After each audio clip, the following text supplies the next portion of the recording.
Hi friends, అందరు బాగున్నారా? మేమైతే సద్దుల బతుకమ్మకైతే ఈ 5 రకాల పలారాలు అంటే సత్తుపిండిలు అంటాం కదా, మా సైడ్ అయితే సత్తుపిండి అంటారు. మీ సైడ్ ఏమంటారు? ఒకసారి కామెంట్ బాక్స్లో కామెంట్ చేయండి. మీరు ఎన్ని రకాలు చేసుకున్నారో కూడా చెప్పండి. నేనైతే నువ్వులు, పల్లీలు, పెసళ్ళు, బియ్యం, అలాగే కొబ్బరి పొడి, ఇలా 5 రకాలు అయితే చేసుకున్నా. మామూలుగా మనము ఇదే మీరందరూ చేసే ఉంటారు, కొత్త ఏం కాదు. కానీ కాకపోతే నేను ఏ విధంగా చేస్తున్నా చూపిద్దామని పెట్టిన. మీకు నచ్చితే ఒక లైక్ చేయండి, అలాగే షేర్ చేయండి. కామెంట్ బాక్స్లో కామెంట్ అయితే చేయండి.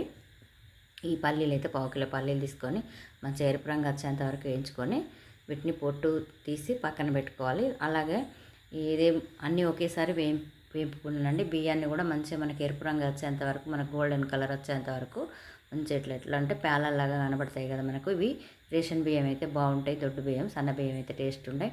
అదేవిధంగా పెసర్లను కూడా అదేవిధంగా వేయించుకొని పక్కన పెట్టుకోవాలి. పెసర్లతో పాటు నువ్వులు కూడా వేయించుకున్నానండి. ఈ నువ్వులు అయితే పంట నువ్వులు, దీనిలో కొంచెం చెత్తలాగా ఉంటే నేనైతే కడిగి వేసుకున్న, ఉసుకే కూడా ఉండే పదనున్నాయి కనుక ఇది కొంచెం అయితే లేటుగా వేగినాయి. ఇవన్నీ మంచిగా ఎరుపు రంగు వచ్చేంత వరకు వేయించుకొని పక్కన పెట్టుకొని వీటన్నిటిని కొన్ని కనుక నేను ఇంట్లోనే మిక్సీ పట్టుకున్న. దీనికి సరిపోను ఫస్ట్ 1 కేజీ చక్కెర అయితే తీసుకొని పక్కన మిక్సీ పట్టేసుకున్నామండి. మిక్సీ పట్టేసుకున్న తర్వాత పెసర్లు అయితే నేను ఈసారి కొత్తగా ట్రై చేస్తాను. ఏంటంటే పెసర్లను పొట్టు తీయకుండానే అలాగే నేను పిండి అనేది అయితే పట్టినా, కానీ చాలా సూపర్ టేస్ట్గా ఉంది. అది కూడా మంచిదే కదా, మనకు పొట్టులో ఫైబర్ అనేది ఎక్కువ ఉంటుంది కనుక మనము ఇలా తింటే బాగుంటుంది. ఒకటి ఎట్లుంటుందో టేస్ట్ అనేది కూడా చేద్దామని చేసిన. ఇలా నువ్వులు, పల్లీలు, కొబ్బరి అన్నీ మనకు పొడి ఎంత ఉంటుందో అంత మనం సరిపోను చూసుకొని, కొన్ని కనుక మామూలుగా మనకు అందాక తెలుస్తుంది కదా, చేతితోనే వేసుకొని కలుపుకున్నామండి. ఇట్లా కలుపుకొని పెట్టుకున్నాము. ఏది మా కోడలు కలిపింది నేను చెప్పిన కొద్దీ. ఈ పల్లీల పొడి అయితే 2 గ్లాసులు అయింది. 2 గ్లాసులకు గ్లాస్ మీద కొంచెం అయితే వేసినామండి. కొంచెం మంది ఎక్కువ తినే వాళ్ళు అయితే సరి పోసుకోవచ్చు. అన్ని పిండ్లలో కూడా ఇదే విధంగా చక్కెర అనేది కలుపుకొని పక్కన పెట్టుకున్నా. అది మనకు ఈ పల్లీలలో కొంచెం సమర్ ఎక్కువగా ఉన్నట్టు అనిపించి అది కొంచెం ముద్దలాగా వచ్చింది. అదే మనము బెల్లం వేసి పట్టుకుంటే బాగా ముద్దకు వచ్చేది, కానీ నేను బెల్లం వేయలేదు. చక్కెర పొడి అనేది కలుపుకోవడానికి ఇలా ట్రై చేసిన. ఇవే కాకుండా నేనైతే అంటే పెద్ద బతుకమ్మ దగ్గర పెట్టడానికైతే పులిహోర అన్నం, అలాగే దద్దోజనము, ఇంకా దోసకాయ, సీతాఫలం, ఈ 9 రకాలుగా అయితే నేను పెట్టిన. మీరెన్ని రకాలు పెట్టినో ఒకసారి మాకు కామెంట్ చేయండి. తర్వాత ఈ వీడియోని అయితే చూడండి పూర్తిగా. ఇలా పల్లీలు, నువ్వులు, కొబ్బరి దేనికి అది చక్కెర కలుపుకొని పక్కన పెట్టుకొని, అదేవిధంగా పెసళ్ళు పొడి అంటే పెసర సత్తు, అలాగే బియ్యం సత్తు కూడా దానికి పెసర్లకైతే సరి అంటే 1 గ్లాసు చక్కెర అయితే 1 గ్లాసు పొడి, సత్తుపిండి పొడి అనేది కలుపుకోవాలి. అట్లా కలుపుకుంటేనే టేస్ట్ అనేది ఉంటుంది. కొబ్బరి పొడి కూడా అందాజ కొద్దిగా కలుపుకొని పక్కన పెట్టుకున్నాం. అది ఒకటే కొబ్బరి కనుక మనకు పొడి ఎంత ఉంటుందో దానికి అందాజకు వేసుకొని కలుపుకొని పక్కన పెట్టుకున్నాము. దీనిలోకి అయితే ఒక 2-3 యాలకులు అయితే పొడి వేసి ఇది ఇట్లా దానిలో పొడిలో కలిపి పెట్టుకున్నామండి. దీనికి చక్కెర కలిపిన తర్వాత దీనికి కొంచెం నెయ్యి అనేది పెసర్లకు, బియ్యం పిండికి నెయ్యి వేస్తే చాలా టేస్ట్ ఉంటుంది కదా.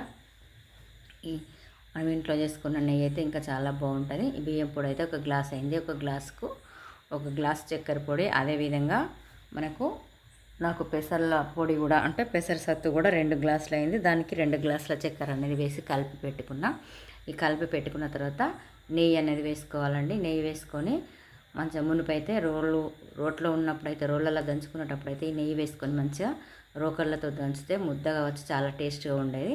నేనైతే నెయ్యి వేసిన తర్వాత మళ్ళీ మిక్సీ పట్టాను. ఆ మిక్సీ పట్టేదైతే నేను చూపించలేదు. ఇలా మనకు పిండి ఎంత ఉంటే చక్కెర పిండి కూడా అంతే కలుపుకుంటే చాలా టేస్ట్ అనేది బాగుంటుంది. ఇంకా కొంచెం మంది అయితే బియ్యం పొడిలోనైతే ఎక్కువగా కూడా కలుపుకుంటారు, కానీ నేనైతే మామూలుగా చక్కెర పొడి ఎంతనో ఆ పొడి అంతే, అంటే సేమ్ కలిపి పెట్టుకున్న నెయ్యి అయితే కలిపి అన్ని రకాలుగా రెడీ చేసుకొని అయితే మేము గౌరమ్మ దగ్గర పెట్టుకున్నాము. మీరేం రకాలు చేసుకున్నారు? మాకు నెయ్యి అనేది సరిపోకపోతే నేను బియ్యం చక్కెర కరెక్ట్ కలిపి పెట్టుకొని నెయ్యి జాలడానికి కూడా కొంచెం తీసి పక్కన పెట్టుకున్నాను. ఎందుకంటే అది మనం తర్వాత కూడా కలుపుకోవచ్చు. ఒకేసారి కలుపుకున్నా కూడా టేస్ట్ అనేది మారుతుంది. మనం ఎప్పటికప్పుడు కలుపుకుంటే బాగుంటుందని నేను కొంచెం అయితే పెసర పొడి తీసి పక్కన పెట్టుకున్నా. మీరు కూడా ఒకసారి పెసర్లు పొట్టు తీయకుండా వేయించిన పెసర్లను పొట్టు తీయకుండా పప్పు అట్లే ఆ పెసర్లు మిక్సీ పడితే ఏ టేస్ట్ వస్తుందో ఒకసారి మీరు చేసుకొని చూసి కామెంట్ బాక్స్లో కామెంట్ చేయండి. నేనైతే అట్లా చేసిన, నాకైతే చాలా నచ్చింది, బాగుంది. నేను మా అబ్బాయిని పట్టమంటే అట్లా పడితే అది ఎట్లుంటుందో ఏమో అని మా అబ్బాయిని కోపం చేసిన, కానీ చాలా సూపర్ టేస్ట్ అయితే ఉంది.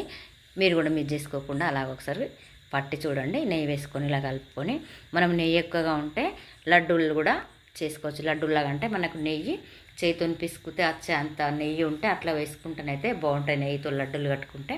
మీరు అందరు ఎట్లా చేసుకున్నారో కామెంట్ బాక్స్లో కామెంట్ చేయండి. Thank you for watching.